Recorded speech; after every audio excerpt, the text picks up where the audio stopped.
ಈಗ ಏನಾಗಿದೆ, ರನ್ಯಾ ರಾವ್ ಅಂತ ಒಬ್ಬರು ಆ್ಯಕ್ಟ್ರೆಸ್ಸು ದುಬೈಯಿಂದ ಸಾಕಷ್ಟು ಚಿನ್ನವನ್ನು ತಗೊಂಬರೋಂಥ ಸಂದರ್ಭದಲ್ಲಿ ಇದರಲ್ಲಿ ರಾಜಕಾರಣಿಗಳ ಕೈವಾಡನೂ ಕೂಡ ಇದೆ ಅಂತಕ್ಕಂಥದ್ದು ಕೂಡ ನಮ್ಮೆಲ್ಲರಿಗೂ ಕೂಡ ಬೆಳಕಿಗೆ ಬಂದಿರತಕ್ಕಂಥದ್ದು. ಅದರಲ್ಲಿ ಇವತ್ತೊಬ್ಬರು ಶಾಸಕರ ಡ್ರೈವರ್ನ ವಿಚಾರಣೆ ಮಾಡ್ತಕ್ಕಂಥದ್ದನ್ನು ಕೂಡ ಇವತ್ತು ಪೊಲೀಸ್ ಇಲಾಖೆ ಮಾಡ್ತಾ ಇದ್ದಾರೆ. ಕಾಂಗ್ರೆಸ್ನ ಒಬ್ಬರು ಪ್ರಭಾವಿ ಶಾಸಕರು ಅವರ ಚಾಲಕ ಅವನ್ನು ಕೂಡ ಅದರಲ್ಲಿ ತನಿಖೆಯನ್ನು ಮಾಡ್ತಾ ಇರತಕ್ಕಂಥದ್ದು. ಯಾಕೆ ಅಂದರೆ ಒಬ್ಬರು ಶಾಸಕರ ಕಾರು ಅವ್ರ ಮನೆ ಒಳಗಡೆ ಇತ್ತು ಅಂತಕ್ಕಂಥದ್ದು ಇವತ್ತು ಅವರಿಗೆ ಬೆಳಕಿಗೆ ಬಂದಿರೋದ್ರಿಂದ ಇವತ್ತು ಅದನ್ನು ತನಿಖೆ ಆಗ್ತಾ ಇದೆ. ಖಂಡಿತ ಇದು ಹೊರ ಬರಬೇಕು. ಇಲ್ಲಿ ದಯಮಾಡಿ ಯಾರೂ ಕೂಡ ನಮ್ಮ ಪ್ರಭಾವವನ್ನು ಬಳಸ್ಕೊಂಡು ಈ ಥರ ಎಲ್ಲ ಸಮಾಜಕ್ಕೆ ದುಷ್ಕೃತ್ಯಗಳನ್ನ ಎಸಗುವಂಥ ಕೆಲಸ ಆಗಬಾರ್ದು ಅಂತಕ್ಕಂಥದ್ದು ನಮ್ಮೆಲ್ಲರ ಒತ್ತಾಯ ಇದೆ.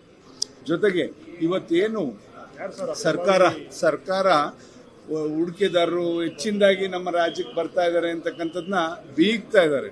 ಒಂದು ಕಡೆ ಹಂಪಿನಲ್ಲಿ ಬಂದಂಥ ಪ್ರವಾಸಿಗರಿಗೆ ಅಲ್ಲಿಗೆ ಅವ್ರಿಗೆ ರಕ್ಷಣೆ ಇಲ್ಲ.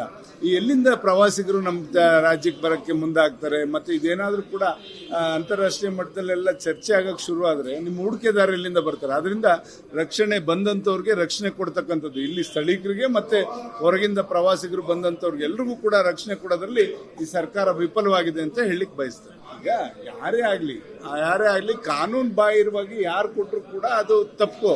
ಅದ್ರ ಬಗ್ಗೆ ನಾವು ಯಾರು ಕೂಡ ಚರ್ಚೆ ಮಾಡ್ಲಿಕ್ಕೆ ಹೋಗಲ್ಲ. ಖಂಡಿತ ಯಾರು ಕೂಡ ಈ ಥರ ಇಲ್ಲಿಗಲ್ ಆಗಿ ಯಾರಿಗೆ ಒಂದು ಅವರ ಪ್ರಭಾವವನ್ನು ಬೀರಿಸಿ ಬೇರೆಯವ್ರಿಗೆ ಈ ಥರ ಸರ್ಕಾರಿ ಲ್ಯಾಂಡ್ಗಳನ್ನ ಕೊಡ್ತಕ್ಕಂಥದ್ದು ಇದೆಲ್ಲ ಆಗಬಾರ್ದು ಅಂತಕ್ಕಂಥದ್ದು ನನ್ನ ಒತ್ತಾಯ.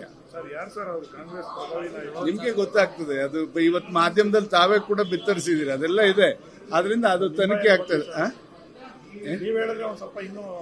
ಇಲ್ಲ, ಈಗ ನಾನು ಕೂಡ ನೋಡಿದೆ, ನಿಮ್ಮ ಪತ್ರಿಕೆಯಲ್ಲೇ ನೋಡಿದೆ, ಅವ್ರನ್ನ ವಿಚಾರಣೆ ಕರ್ಕೊಂಡು ಹೋಗ್ತಾ ಇದ್ದಾರೆ ಇವತ್ತು ಅಂತಕ್ಕಂಥದ್ದು ಕೂಡ ಬೆಳಕಿಗೆ ಬಂದಿದೆ. ಅದರಿಂದ ಅದು ಬರಲಿ, ಅವ್ರ ಮುಖಾಂತರನೇ ಏನು ಗೃಹ ಇಲಾಖೆ ಮುಖಾಂತರನೇ ಅದು ಹೊರ ಬರಲಿ ಅಂತ ನಾನು ಒತ್ತಾಯ ಮಾಡ್ತೀನಿ.